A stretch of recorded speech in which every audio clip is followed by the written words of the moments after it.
the Stadium Journey podcast. We hope everyone out there is taking care of yourself. And as things start to reopen, please be safe and respectful to each other. If you're looking for something to do while you're practicing your proper social distancing, go to our website, stadiumjourney.com. Follow us on social media. We're on Facebook, Twitter, YouTube, and Instagram at Stadium Journey. Real easy to find us. And Stadium Journey and the Stadium Journey podcast is proud to be part of the VOC Nation Radio Network. To find our podcast, just search VOC Nation on iTunes or Android. You'll find our whole back catalog of episodes, as well as Stadium Journey's YouTube channel. We have video simulcasts of all our podcasts, or just go right to vocnation.com. Give me a second now, and I will introduce our starting lineup. We've got Dave Cotney. You can follow him at ProFan9. Mark Viquez can be followed at Ballpark Hunter. You can follow our producer, Dan Calachico, at DanLaw83. And my name is Paul Baker. You can follow me at PuckmanRI. And we are very happy tonight to be joined by Jamie Dawick, the owner of the Toronto Rock of the National Lacrosse League. Jamie, welcome, and thanks for joining us tonight. Thanks for having me, guys. So I guess the proper place to start our story tonight would be if you want to tell us quickly how you got involved with the Rock, one of the cornerstone franchises of the National Lacrosse League. It's kind of a funny story, actually, kind of come full circle this year, to be honest with you. But, I was just a casual fan of lacrosse back in the day. I mean, I was at the Gardens when the Rock won the famous Caleb Toth goal. I was just there as a fan that year myself.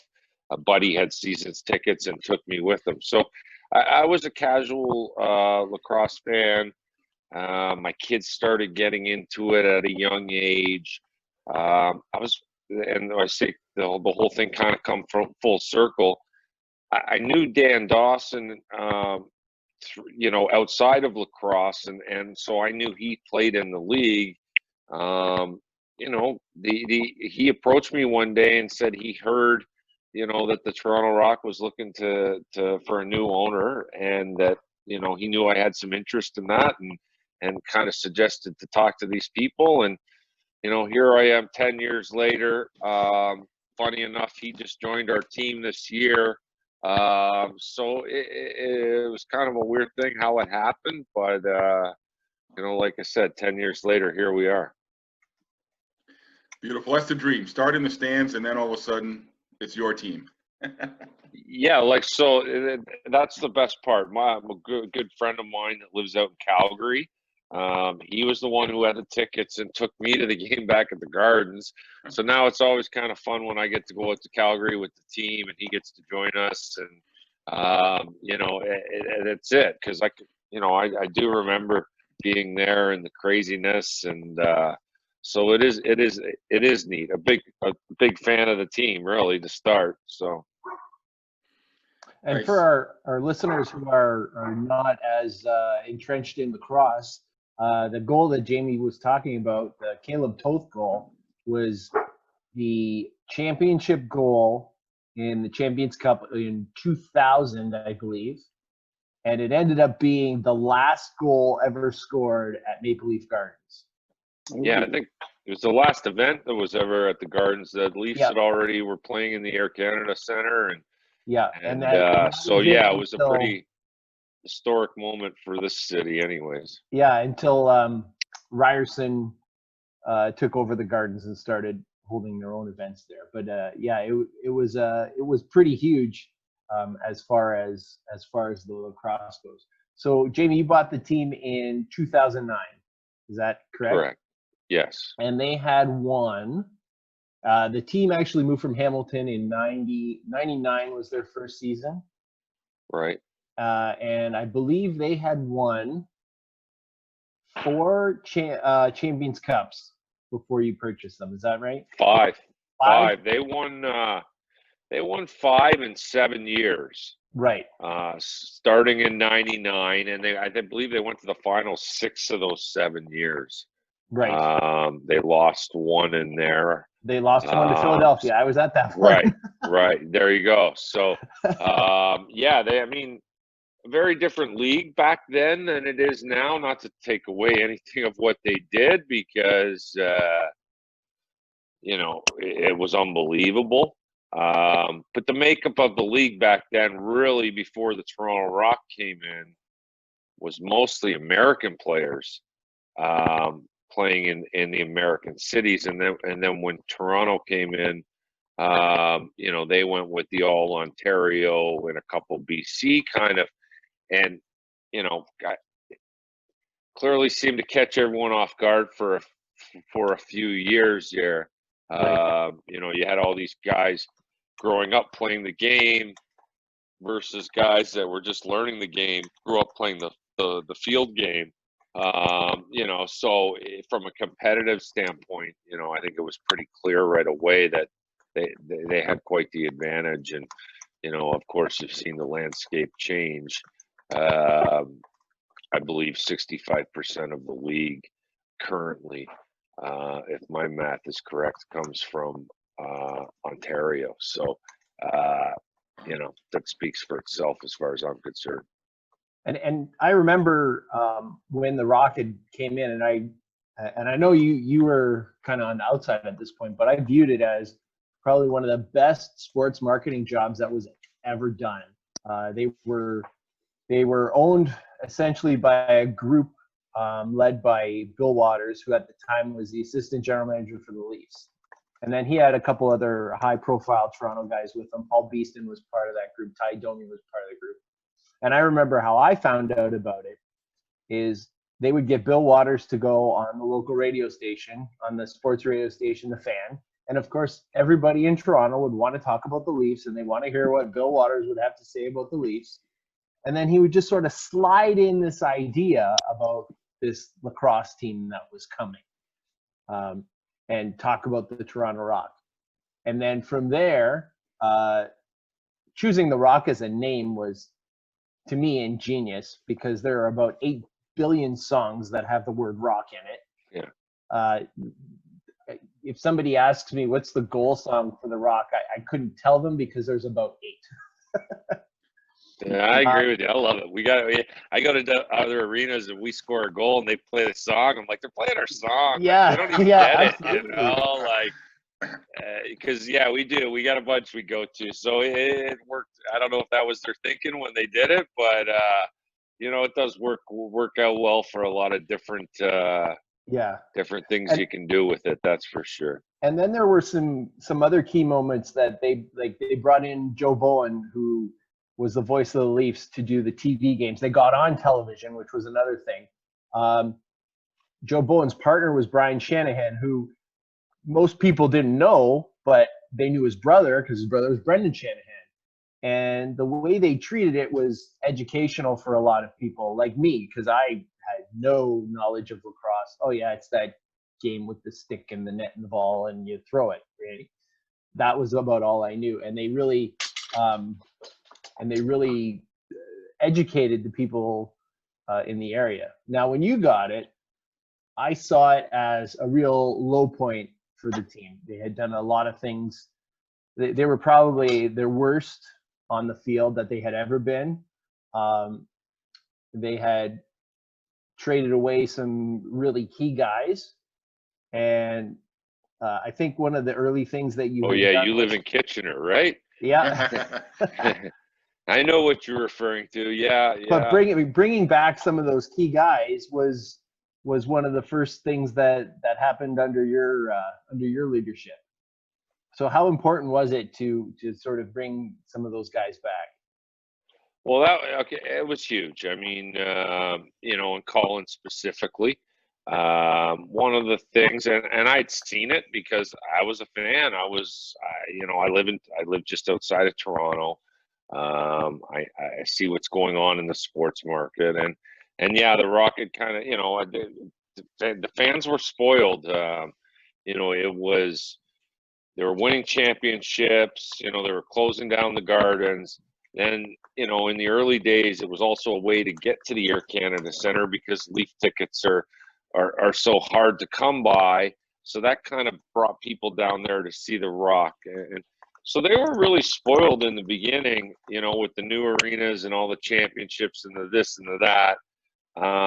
You know, from the outside looking in, I think they thought, you know, hey, you know, we're winning this thing every year. We can, and they tried to change up some things. And you know, one of the big things that hurt this franchise, in my opinion, was when they moved Colin the first time. Colin Doyle. Colin Doyle, when Yeah. they moved him to San Jose, and you know, the next 3 years, which and I guess everything happens for a reason. And if this all didn't take place, I might not be sitting here today. But you know, for the next 3-4 years, they really struggled, not only on the floor but at the gate. And you know, it was a kind of a downward spiral, and we're still trying to come out of that, to be honest with you. But you know, Colin had left, and 3 years later, I think his team came back to play a game in Toronto, and it was the last game of the season, and the Rock were out of the playoffs, and I think they had 14,000 people in the building, like, and you know, it was to see him play, and Right. he was just one of those, like, to me, when I thought as a fan from the outside, you know, the first three names that come to my mind are all have their numbers hanging from the rafters in I was going to call it the Air Canada Center, Scotiabank Arena now, and Colin Doyle, Bob Watson, and Jim Veltman. Like, those are the three. So it was really important to me to bring him back and reestablish with the fan base and let them know we were committed to winning and committing to having good people and good Toronto Rock people within the franchise. Yeah, Mark here. Being that you're one of the only sports teams not owned by Maple Leaf Sports and Entertainment, any difficulties trying to brand yourself? And what would you consider the typical Rock fan? A team that wants to see you win, or a fan base that wants to see you win, or a fan base that just wants to have a good time? Well, for the second question, you know, I would say the lacrosse fan, you know, they love the game. Our fan, we're still not on TV enough and this and that you're going to get that casual fan just bumping into it on TV and then saying, hey, I want to go check out a live game. So I would say, you know, and we're trying to continue to obviously reach bigger markets, and that kind of goes back to the first part of the question, which I'll get to. But you know, I think, you know, they're passionate, they want to win, but they're lacrosse fans, and you know, want to see a good game. I think the entertainment value is important. I mean, everyone's cheering for the home team, but you always want to, you know, going to a live sporting event, you always want to see a good game and hopefully come out on the right end of it. You know, being at MLSC, I mean, listen, they run this town as far as sports go. We all know it. No point in fighting it. I work with them. I play out of their facility that they operate and run. They do their thing. I do my thing. You know, they're decent to me. You know, everyone thinks it's all great, and you know, MLSC's got a lot of challenges with a lot of their sports properties. I mean, sports properties as a whole are, you know, they're not all the NFL. You know, where you have $1 billion TV deals, and it doesn't really matter what you do, you're going to make a ton of money. And you know, yeah, the Leafs are obviously the MLSC's flagship property, and the Raptors have over the last couple of years jumped up a ton. But you know, they got some challenges with the Argos, and you know, TFC's had its moments too, and you know, and even Marley's on a smaller scale. So I don't try and compete with them. You know, especially the Rock, and everyone always says, "Oh, the Leafs, your competitor." They're no, I can't compete with them. I can't compete with them in any aspect, really. Like, you know, to market. Someone said to me, I'll never forget, a couple of years ago when it first came out, someone said to me, you know, like, why doesn't the Rock do like a We the North campaign? And, you know, I just kind of laughed at them and said, do you have any, like, and that was when the playoffs, do you have any idea how much money and to take that out into your market in a city like, it's millions and millions and millions of dollars. So it's challenging. It's challenging, but MLSC is just kind of there to me, and they're doing their thing, and they've been a good partner to me. So I got no complaints with them or anything with that. So is the game day operations at Scotiabank, do you find that there's any specific challenges being that it's not your building? Or, I mean, one thing that I always notice, and it's a bit of a beef with me, is that if I go into Scotiabank and the Raptors are playing or the Leafs are playing, there's no rock banners up. So clearly they have to put those up and take those down, after every rock game. Like, is that a pricey endeavor, or are there any? No, they're pretty good to me. I mean, listen, it's their building. I can tell you one thing on game days for me. I feel like I own that building. They treat me well and they treat our team well, and that's how the operation is. And yes, you're right about the banners. We play 9 home games a year. They got a lot of banners up there and this and that, and where our banners are at the end versus theirs, it's a different situation. So yeah, they do come down, but I find I feel like we play in one of the best venues in the league and in sports for indoor venues. And like I said, on the days that and to be honest with you, even on the days we're not playing there, they treat me well there.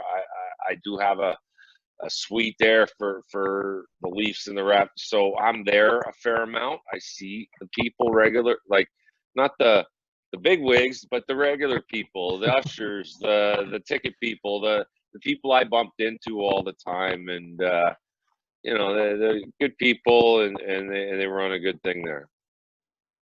So on the topic of buildings, a few years ago, you opened the Toronto Rock Athletic Center, which is your own building, and I believe you guys have your team offices there and everything, in Oakville.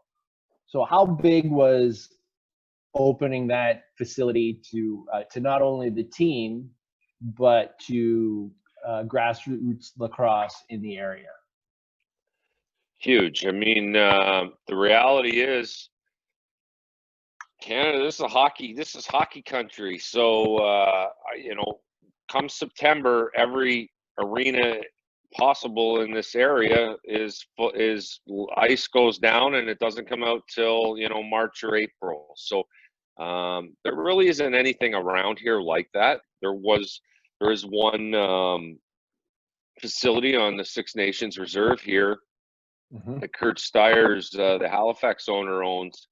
But that's the only thing really. Like when I first started in lacrosse with the Rock, that's the only place. That's where we practiced, because we like to practice during the week, and we wanted to do it in a game environment, which was an NHL sized rink with turf, and not do it in a gym or things like this. So we practiced there.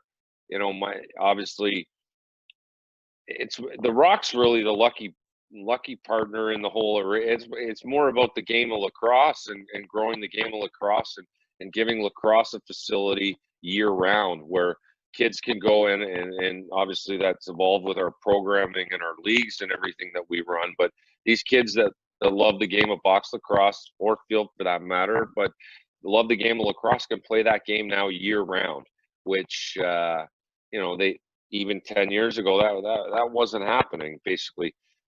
Back to Dan, but I remember Dan telling these kids, like, I used to put my stick down in September and then bring it out in April. Like, now you guys are playing in a 22-week season in the winter on turf and this and that. So the building was about the game, building the game of lacrosse and the sport of lacrosse and all that.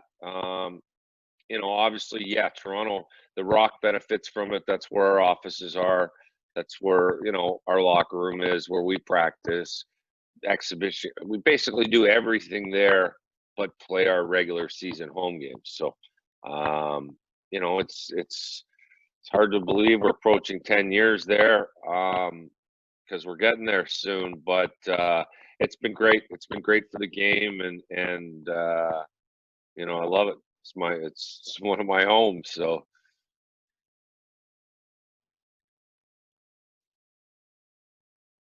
Jamie, how about we take a look back over your time with the Rock and lay out for our listeners some of your favorite memories with the team. yeah, well, I mean, it has to start with coming into the league. When I bought the team, like Dave said, we were coming out of a bit of a funk, and when I bought the team, no one really, I brought Terry Sanderson back. That was another guy that was important to me. I talked about Colin, but Terry was another guy that was really respected in the Toronto and Ontario lacrosse community, and he was just an absolute beauty, and I miss him every day. And he was a key guy.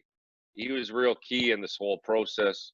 Troy Cordingley too, but Terry was the GM, and he had the vision. And so we come back, we buy the team, and everyone's talking about, they're heading in the right direction, they're making the right moves. And the first year we went all the way to the final and actually blew a 4-goal lead late in the game to end up losing that game. So we come along the first. So it was a pretty magical first year, really, for me. Come back year 2, and that was the one year we've won since I've owned the team. And so you always look back on that. We knew that was going to be Bob Watson's last year, so it was kind of like the final ride for him. So that was a really special season because, you go through that process knowing that this is going to be it for him, which it was the year before. I guess that loss at the end brought him back, me convinced, bugging him all summer, brought him back for one more year. Those were real special early on.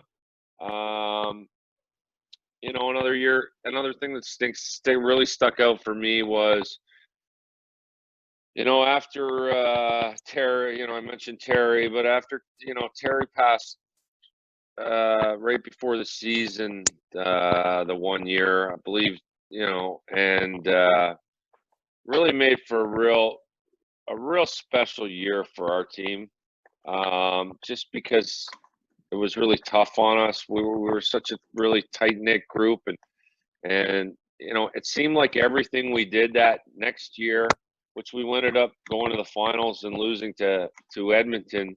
But it was just such a special year. And it was, it's tough to explain, but it was kind of like we felt like there was a lot of really special things that happened in that year, 1-goal games and bumps and bruises and this and that. And it was just really felt like we had kind of someone there looking over us the whole way. And, unfortunately it didn't end the way that we wanted to. And the one thing I've learned over the years is it's really tough to win. It's tough to win championships, and first and foremost for me, that's number one every year. I mean, if you're not playing pro sports to win championships and whatever, you're in the wrong business. Get out. There's no point in being there. Like, yes, it is a business, but if you're not trying to win, there's lots of other businesses to get in. So, that's me. I'm here to win, and that's how we operate our team. And so we've had a couple of rough years. This year was a special year for us too. We felt like we had a real special team, and we thought we were in a good position when, unfortunately, things came screeching to a halt there, and it's disappointing, but it is what it is, and I'm hoping there's a lot more special moments in it for me coming forward. But a few jersey retirements, Collins, Whips, Feldmans along the way, like those are all the real special things you remember. Yeah, it's hard to believe. I mean, I was at opening day down here for the Black Wolves down at Mohegan Sun. Yep. And it feels like it was a couple of years ago now at this point. So. Yeah, I mean, you sit here and go, these last 10 weeks, like, they seem like they've taken forever, but they also seem like they've gone by like, I can't believe we're almost into June here now. Like, So it is weird, that's for sure. Dave, I saw you had something. Yeah. For those who aren't familiar with lacrosse and the league, one of the things that I've found is that the players are truly unique. So although they're professional, something like 90% of the players in the league have other jobs. They're just not able to make lacrosse like their 100% career. And the league itself has been kind of built on this extreme fan-friendly motto, autograph sessions all the time. Fans come down on the turf at the end. There's always the post-game party, and it gives us a sense that the players are there, like they're real everymen, right? Most of them go and play in a box league in the summer for less than what they would make in the NLL, or some of them go and play field in the summer. What have you found about the lacrosse players? How unique have you found them? Well, it is really neat. Listen, while these guys love to get paid to play lacrosse and this and that, I mean, the reality is they probably all play for nothing. And I know that's a cliche in sports, and a lot of it's crap. But in this situation, it's not. And being around it in the way I've been around it for 10 years, I mean, that's the beauty of our game. Where else can you, you can take private lessons at my facility with the captain of the Toronto Rock, who's one of the best lacrosse players in the world,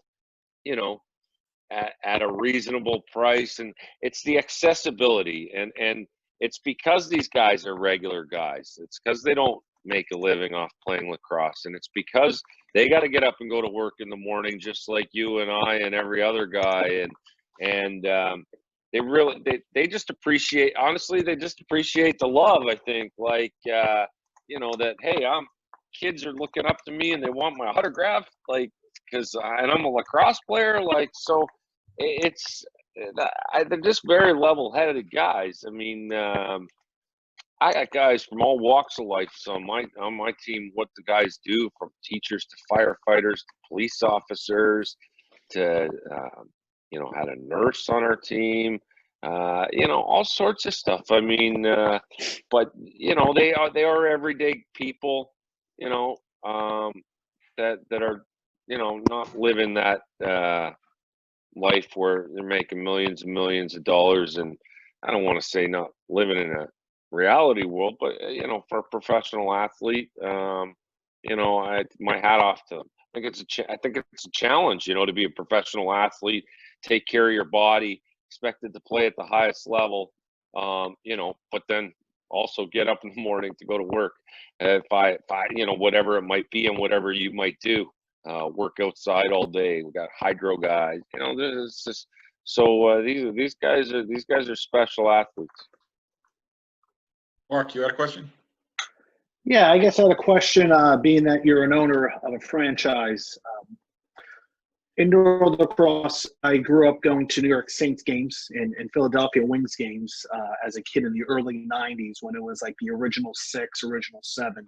And I've seen the game just develop at a much better pace compared to indoor soccer leagues or even arena football.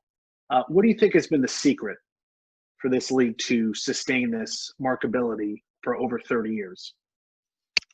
Yeah, I mean, it's evolved a lot from the original startup. Mike French, Russ Klein, and Fritz, like the 4 teams they started it with. Started on the East Coast. I think that the game of lacrosse is growing a lot in the United States. So I think that's big kind of now. I mean, it's our national summer sport up here.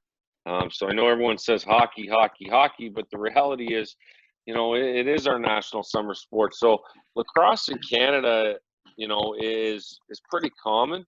I think the Americans have, there was a lot of Canadian kids that went down. They're very different games. So there was a point, you know, I'd say go back 15, 20 years, Canadian kids started going down to the States to play, you know, field lacrosse and take their box lacrosse kind of training and mentality and game style.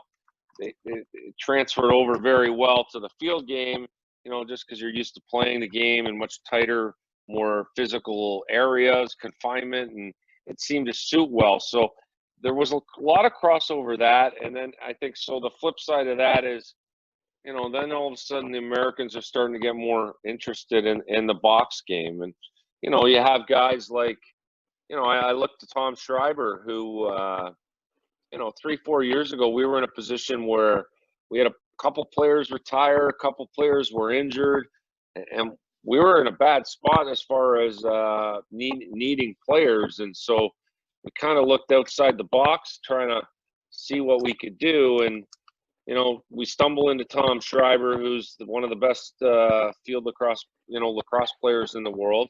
And he's interested in, you know, trying out the box game. And so, you know, he did that, and we committed to him, and he committed to us. And, you know, the rest is kind of history, rookie of the year. But I think guys like that have been really big in you know, the Americans wanting to get involved in our game, which in turn, you know, you can only grow it so big in Canada. You know, you're put one team in every province, and your limit's about 10 there. So, you know, if you really want to grow the league and this and that, you got to do it in the States, right? But I think a lot of those players have shown these kids that, you know, they can do it too. And listen, it's an addictive game. Just watch it, and anyway, you've all seen it. But, you know, I've never heard anyone say to me they went to a box lacrosse game and didn't enjoy that and weren't blown away by it. Well, one of our editors is of that mind, but we won't talk about that right now. You're among fans here, that's for sure. I just wanted to add that when we would go to Saints games, I would bring all my friends to the games. Like I was bringing girls. We're in high school. Girls, guys that had very limited resource to lacrosse, but they all loved it. Not one of my friends ever complained about going to a lacrosse game. They complained about minor league baseball. They complained about arena football, but indoor lacrosse, it was the one sport that galvanized all my friends. If you said, hey, we're going out to the island to watch a game, let's pack a couple cars, everybody was up for that. Minor league baseball, not so much. Mm-hmm. Dave, did I see you? Cool. Yeah. So, Jamie, the league has sort of taken a bit of a different turn when it came to broadcasting their games in the last few years.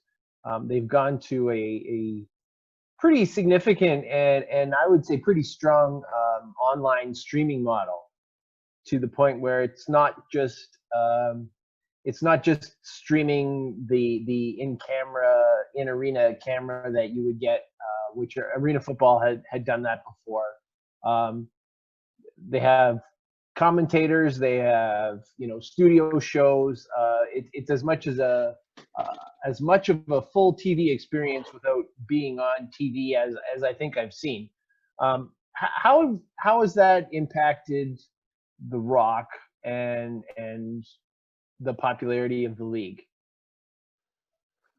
Well, listen, I mean, you know, the deals with BR Live and Bleacher Report and Turner and it's great. You know, the problem with it is it's a pay model. So, you know, it doesn't really get in front of. It's tough to get it in front of people. That's the biggest challenge with it. Listen, I get the Bleacher Report app on my smart TV, and I go into that, and, you know, I wouldn't know I'm not watching, you know, the same on TV or anything. Like, the quality of production's great, the broadcast, all that stuff. It's just, you know, it's currently, you know, and obviously a very reasonable paywall, but it's behind a paywall, and to me, that's the biggest challenge. You know, you've got to drive people to the paywall to be able to see it. If someone doesn't know about it, first of all, they're not going to go there, and second of all, they're going to be hesitant to spend money on something when they don't know what they're getting. So, but as far as That's my father-in-law's production argument. and all that stuff, Turner's been great. But I mean, that's the economics of our kind of league right now. And I mean, you got teams in Canada and teams in the U.S. and we kind of got different ideas on what makes sense TV wise as far as that goes. And so it's trying to kind of up with a common ground that works for everyone type deal and makes financial sense and get the right partner. So BR Live and Turner's been a great partner for the league. Now, The Rock this year actually, I'm not sure if I have this technically right or not, but they got some simulcast of those broadcasts onto Rogers cable channels.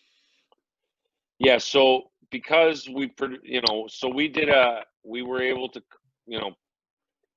carve out a deal out of that BR thing where we could locally go to someone like Rogers and take the broadcast and give it to them. And the idea behind that is, well, like, let us play it locally. And I mean, obviously we want the people at the games because we need them at the games.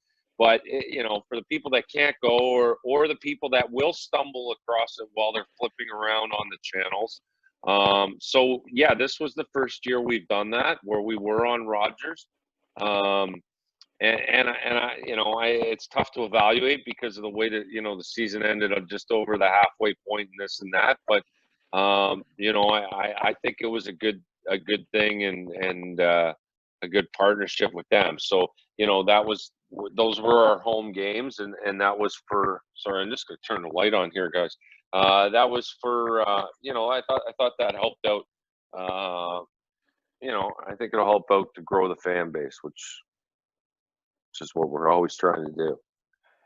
Yeah, my father-in-law, who's of course a little bit older than us, loved watching lacrosse, and then his biggest complaint over the years is that he had fewer and fewer opportunities to watch it on television.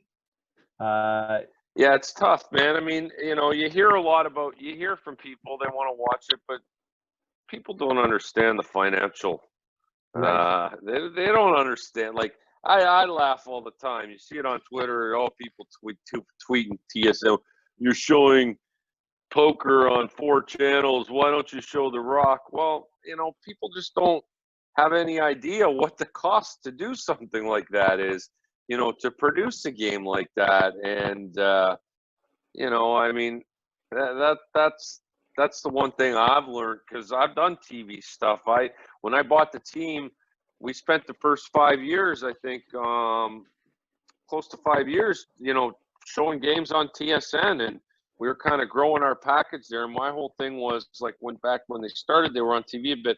We need to, that's part of our marketing campaign, get us out there, this and that. But ultimately, the deal wasn't right for us to continue to do that. And I kind of felt like more and more, here I am producing these awesome high def games on TSN to the country, paying for it out of my own pocket, and then no one's coming down to my stadium, which is what I need for the team to have a chance to even come close to breaking even, you know what I mean? So I was kind of hurting it's a tough one, you want to do it because you want to be out there, but at the same time, I'd have people say, well, why am I going to drive downtown Toronto on a Friday night when, you got it on high def, great TV, so it's one of those sports. That's where our sport is. And the NLL is a gate driven league and you need people at the gate to support the team. Otherwise,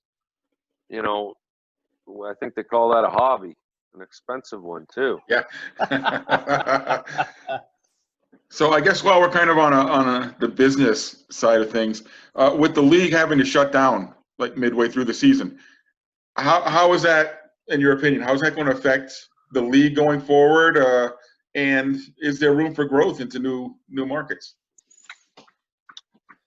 Yeah, I mean, listen, just like everything else, I think you'll see people try and take advantage of opportunities. I mean, everyone's looking to get a deal on something. So if there's opportunities to come in, I'm sure people will be jumping just like every other thing. So, you know, to me, the biggest question really right now, not so much, you know, having to shut down so much this year because, you know, that's kind of out of our control and unfortunate, but not much we can do about it. You know, to me, the biggest question right now is, you know, what does January 2021 look like when we're supposed to start our next season? And you know, other than the NFL, I think every professional sports league and even the NFL, but you know, to me, realistically, they're the only one that could probably operate without a fan base and not have the financial impact that it would in every other league. So, you know, what's ahead of us here? What's January 2021 sports arenas look like? That's what I want to know. You know, and obviously no one's got the answer for that. But that's what I'm waiting to see, because until we know that, you know, I think a lot of leagues got to be, you know, you could turn some leagues are trying to finish their playoffs and do certain things and whatever, and you know, those are all driven by multi-billion-dollar TV deals and money that's already been spent and don't want to be paid back. And you know, I think the reality, like the stuff going through to make these things happen, seems like it's a little crazy. But you know, hey, to each his own, and I don't know the mathematics and all those things, but you know, what is the new normal going to look like? I wish we knew. Yeah, No doubt. Well, Jamie, you were talking about money. If guys, is it okay if we shift gears here, or? Oh, one more question. I know where you're going. Okay. Okay. I'm a field lacrosse guy, Jamie. So I've got to get my one field lacrosse question in here. Yeah, you can't take Hopkins out. You can't take the Hopkins out of me. I'm sorry. So the split between the MLL and the players, where the players started their own league, has there been any fallout from that schism on the indoor game? Not at all. No effect at all on the indoor game. I got guys on my team. I probably got guys on my team that play in both leagues. I mean,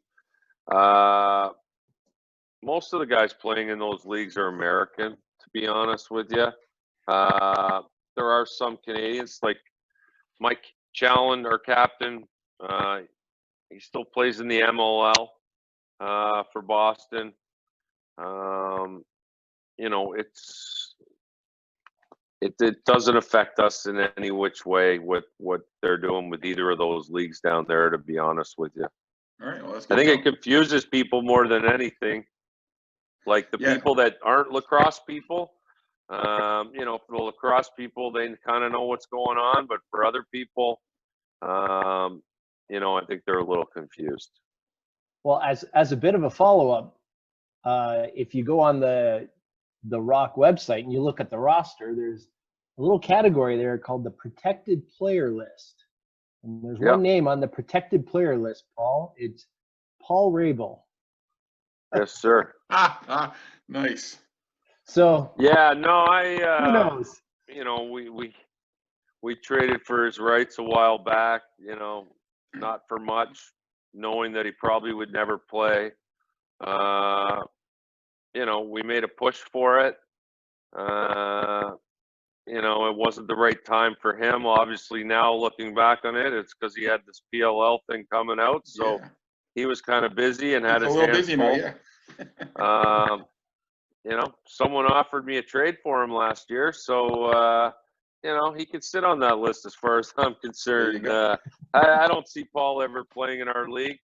You know, I think those days are past him, but well, yay, we'll see. Well, we were talking about money not that long ago. So word has it that you are quite the poker player. I knew where you're going with this too. Yeah, listen, you know, like I got to be play honest. poker. Like to play poker. Listen, with this all started. I'll tell you the whole story here. I mean, I'm a big poker guy. I like to play poker. Like to gamble. This all started when the whole poker craze went on, the whole moneymaker thing. I watched that whole thing and said, like, hell, if this guy's terrible. If he can win the World Series of Poker, then anyone can win. So you're telling me if I put up 10 grand, I could sit down and try. So that's where it started. And really, from then on, and it's fallen apart a bit, through having kids but I tried to do that every year, and then I try and mix in one or two other, big tournaments in a year. So, everyone always says professional. I said, well, if I was a professional poker player, that means I'm supporting my family and my lifestyle and all that from playing poker, and that would be a lie. But I do love a good game of poker, and I love playing in the main event. The World Series of Poker main event is just a unbelievably wild thing, and I love it, and I've had a lot of fun doing it, a little bit of success here and there, and I enjoy it. So something I do. Well, I got to be honest. When I started writing for so what's been your best showing, Jamie? A review on the Toronto Rock.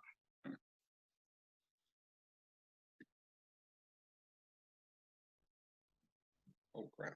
Oh, did I lose?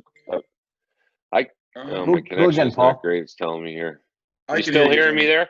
I'm hearing you. My best showing in the main event. One year I came, and I know this doesn't sound great, but in the main event, my best showing was I came 353rd one year, which I think was good for about 50 or 60 grand. Wow. Hey, I'll take it. Better than a kick in the pants, right? Like it's tough. I mean, tournament poker. It's funny that tournament poker, because I'm not a very patient person, but tournament poker and playing like a tournament like that, it's like the grind of that is something else. And that to cash in that event is quite an accomplishment. Usually about 8,000 people in it, so top 800 to the cash. It's a challenge. So I'm still looking for that real good one where things just run, it just runs right for you. So I believe it'll happen one day. We'll see. When I started writing for Stadium Journey first, and I wrote my first review of the Toronto Rock, and I was I like to get a little bit of the background, and it's like, okay, well, who owns the Rock now? Oh, this guy Jamie Dawick. Well, who is this guy? And I try and do some research, and invariably, your name is always equated with poker. Yeah, it's because honestly, I think what it was when I bought, like, I kind of keep to myself. I don't, and I think when I bought the team, no one could really come up with too much on me, and I think they found when they Googled my name, I think it was shortly after I had that decent playing in the World Series of Poker. So, instead of anyone asking the questions, all of a sudden I'm a poker pro, that's just the way it works, I don't know what else to say about that, but that's how that kind of all came about, and kind of laughed at it over the years, but it is what it is. Well, it's good to have something to fall back on, Jamie, right? In case this whole lacrosse thing doesn't work out. Yeah, and then people will be scared of me at the poker table, maybe. So we'll see. Well, you gotta bring some of those guys. Like I'm sure if you brought like Dan Ladisor to stand behind you at the poker table, that might help. Yeah, he big boy Dan. Sorry, just moving rooms here. Got a little chaos going on. People coming in here. Yeah, no, it's awesome game. Awesome. Just just a lot of fun, man. Something to do and enjoyable. All right. So, how about we wrap up our experience here with give a spiel to the fans out there who may not have experienced a box lax game, and tell them why it's worth spending your money at a box lacrosse game, what they can look forward to, and why they should go see the Rock or one of the other teams. Well, first of all, I mean, you know, you're gonna spend a reasonable amount of money because our league is very affordable. No, it's a 2-hour party. We play music during the game. You know, there's not a lot of down times. It's pretty well action packed from the moment you walk in till the moment you leave, and doesn't drag on forever. Very physical, lots going on. You know, great goals, great hits. You know, maybe even the occasional fight, and it just seems to work for everyone. So it's good family entertainment from you know, like we talked about it earlier. I've never taken someone to a game, whether they're young or old or this color or that color, and heard them say, "Wow, I didn't enjoy that." It's actually always quite the opposite. So, you know, if you've never seen a game, step outside your comfort zone and go see one. There's, you know, not just up here in Toronto and across Canada, but, you know, down in the States. You mentioned Mohegan Sun. You know, there's lots of opportunities, different states around there. Philly is another great place, you know, or make a weekend out of it and work one of these games. And, you know, you won't spend a lot of money, and I can guarantee you won't regret it. So highly entertaining, and you'll enjoy it. No doubt. You're preaching to the choir here, Jamie. Right on. So thanks for joining us. Well, I had a great time talking to you, getting a little peek behind the curtain of what it's like to own a National Lacrosse League.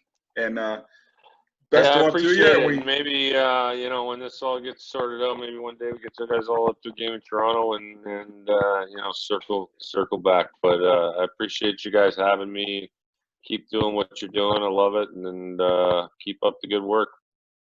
Thanks, and all the best to you. And I hope the season starts up and we get everything figured out for next season. Right on, guys. Thanks a lot. All right. Thanks, Jamie. Cheers. All right, so that's all the time we have for tonight. I want to thank everybody for tuning in. And once again, thanks to Jamie Dawick from the Toronto Rock for joining us tonight. Let's see where you can follow us all. This is normally where we talk about our trips, but of course, no one's having any trips lately. You know, Mark talked about maybe going to, what was the place, Chillicothe? Chillicothe, yeah. Well, that's not until July if the league plays. So yeah, a couple of baseball leagues are still hanging on. I know out here the Futures League is still hanging on that they may play. Yeah. So we'll see. If you go to Stadium Journey now, there's I think I mentioned 11 college woodbat leagues have folded. You're hoping that it doesn't become 12, 13, 14, 15. Everybody wants to play, and it looks like July 1st is that timetable. But yeah, you know, they're going to have to start making decisions soon about that schedule, what that will look like. Well, I think we're going to have to see with the states now starting to open up. If we're going to see another wave, it's not going to be a question. Everything's going to have to shut down. So we've all got our fingers crossed. I'm not positive there's going to be Major League Baseball this year. Yeah, we don't know what they're doing. They're going to have to make a decision. That the owners and the players are fighting about money, it doesn't look good. No, it doesn't. I think basketball has the solidest plan. Who was the best team in 1994? The Expos. Montreal Expos. Who won the last World Series? Nationals. The rebranded Montreal Expos. That's destiny. Oh, I think I saw somewhere online where it was a meme or something where all the major world disasters over the past century can be traced to a Toronto championship. Yeah. Yeah, that's right. Oh yeah. I think we've talked about that one before. Yeah. So anyway, for those of you who would like to follow us on social media, you could follow our producer, Dan Calachico, the above average comedian, at DanLaw83. Mark, how about you? Where can our listeners follow you online? You can follow me on Twitter, Instagram, and on my own YouTube channel at Ballpark Hunter. And Mark, you are nothing if not prolific, man. There is all kinds of great stuff to check out on your pages. Trust me on that one, listeners. Yeah. And Dave, Thank you. where can our listeners follow you online? You could follow me on Twitter and Instagram at profan9. This being Memorial Cup week, or what should be Memorial Cup week, I've got a little bit of a countdown. My favorite Canadian Hockey League venues. So I think today was number 6. So check that out.